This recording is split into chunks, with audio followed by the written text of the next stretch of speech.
बीच एक और बड़ी खबर मैं आपको बताती हूँ। जेजेपी के नेता हैं, हरियाणा के डिप्टी सीएम रह चुके हैं दुष्यंत चौटाला।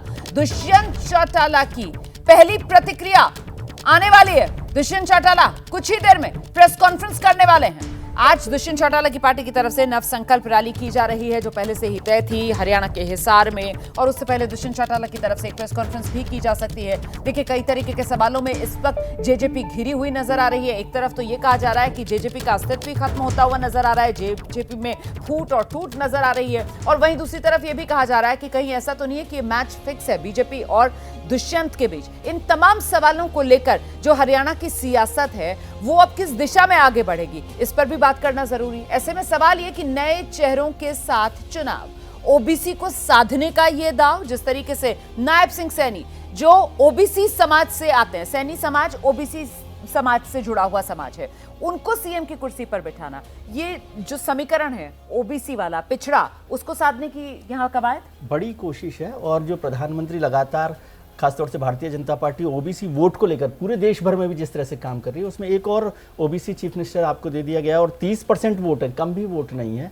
और बीजेपी को पता है कि जाट वोट को साधना थोड़ा सा मुश्किल काम है उनके लिए, क्योंकि वहाँ पे आईएनएलडी है, जेजेपी है, कांग्रेस है। तो उसके अलावा जो नॉन जाट वोट है उसमें किस तरह से मजबूत पकड़ की जाए, उसके लिए नायब को वहाँ पर रखा गया है। हालांकि एक बड़ा कारण तो एंटी इनकम्बेंसी मनोहर लाल खट्टर का था, उसकी वजह से उनको हटाया गया, और उनके सबसे विश्वस्त माने जाते हैं नायब सिंह। आप जो बात कह रहे हैं बिल्कुल आपको सर, मतलब वो जो जाट वोट है जिसका प्रभुत्व हरियाणा में, लेकिन उस पर दावेदारी वाली कई पार्टियां हैं जिनका जिक्र अभी विजय सर कर रहे थे। तो ऐसे में अब सवाल ये कि ये ओबीसी चेहरा, तो कुल मिलाकर ओबीसी वोट को कंसोलिडेट करने के लिए ही ये रणनीति नजर आती है। वैसे भी ये जो इतिहास रहा है अभी हाल का जो 10 साल में, ओबीसी भारतीय जनता पार्टी के साथ में ज़्यादा रहा है।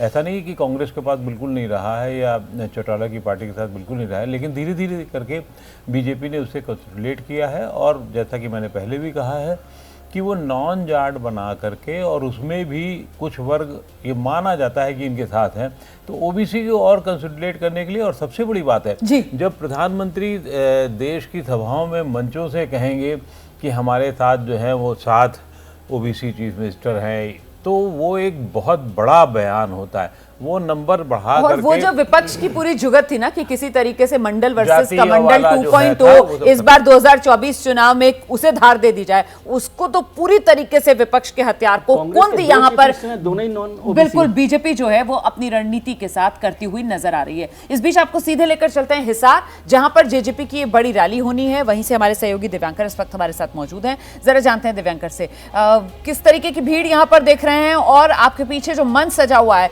उस पर जेजेपी के कौन से बड़े नेता अभी तक पहुंचे हैं, किसका इंतजार किया जा रहा है, पूरा अपडेट बता दीजिए। जी बिल्कुल रमाना, सबसे पहले आपको बताना चाहूंगा यहाँ पर अभी कौन कौन से नेता आ गए। मेरे ठीक पीछे जो मंच बना हुआ है वहाँ पर आप देख पाएंगे कि सरदार निशान सिंह जो प्रदेश अध्यक्ष है वो आपको नजर आएंगे। इसके अलावा केसी मांगर जो वरिष्ठ नेता माने जाते हैं जेजेपी के, वो भी यहाँ पर आए। इसके अलावा तमाम जो नेता और कार्यकर्ता हैं वो आपको यहाँ पर मंच पर आपको नजर आएंगे। इंतजार हो रहा है दुष्यंत गौतम का, और माफ कीजिएगा दुष्यंत चौटाला का, जो डिप्टी सीएम रहे हैं, और कल ही जिस तरह का राजनीतिक घटनाक्रम हुआ जिसके चलते उनको सरकार से बाहर जाना पड़ा। और जो जानकारी साफ तौर से निकल कर आ रही है उसमें यह भी बताया जा रहा है कि दुष्यंत चौटाला ट्रैक्टर पर सवार होकर आ रहे हैं। तो एक तरह से किसानों के लिए समर्थन देने की जो कोशिश है, जिस तरह के जो आंदोलन चल रहा है हरियाणा के भी अलग अलग हिस्सों में जो आंदोलन किसानों का चल रहा है, तो एक तरह से अब जो दुष्यंत चौटाला है वो किसानों के साथ के रूप में एक तरह से अपने आप को प्रोजेक्ट कर रहे हैं। और जिस तरह की जो बातें, जिस तरह का जो अनुमान लगाया जा रहा था कि जो जानकारी निकल कर रही थी कि कहीं ना कहीं किसानों के साथ दुष्यंत चौटाला हैं, ये वो प्रोजेक्ट तो कर रहे हैं, लेकिन क्या किसानों को दुष्यंत चौटाला कबूल होंगे? क्योंकि दुष्यंत चौटाला तो खुद सरकार में थे, सत्ता में थे, जब किसान ये कह रहे थे कि साहब हरियाणा सरकार ने हम पर जुल्म ढाया है, हरियाणा सरकार हमें आगे बढ़ने नहीं दे रही है, हम दिल्ली कूच करना चाहते हैं। तो उस सरकार का तो हिस्सा रहे और खुलकर कभी अपनी सरकार को लेकर कुछ कहा नहीं। और अब जो राहें अलग हुई हैं वो भी लोकसभा चुनाव में, क्योंकि सीटों में वो हिस्सेदारी नहीं मिल पाई दुष्यंत चौटाला को जो वो मांग रहे थे। तो क्या इस सारे माहौल में खुद को किसानों के साथ दुष्यंत चौटाला जोड़ पाएंगे? कोशिश वो यही करते हुए नजर आ रहे हैं। जैसे ही घड़ी का काटा दोपहर 2:30 पे आए, बबीता जी का दिल सास बहू साजिश के लिए मचल जाए। और ये है इनकी बहू, पूरे दिन ऑफिस की टेंशन हो जाए गॉन, जब ये करें अपना फेवरेट शो फ्री टाइम पे ऑन। इनकी तरह आप भी देखें अपना फेवरेट शो अपने टाइम पर और डाउनलोड कीजिए एबीपी लाइव ऐप अपने स्मार्ट टीवी पर।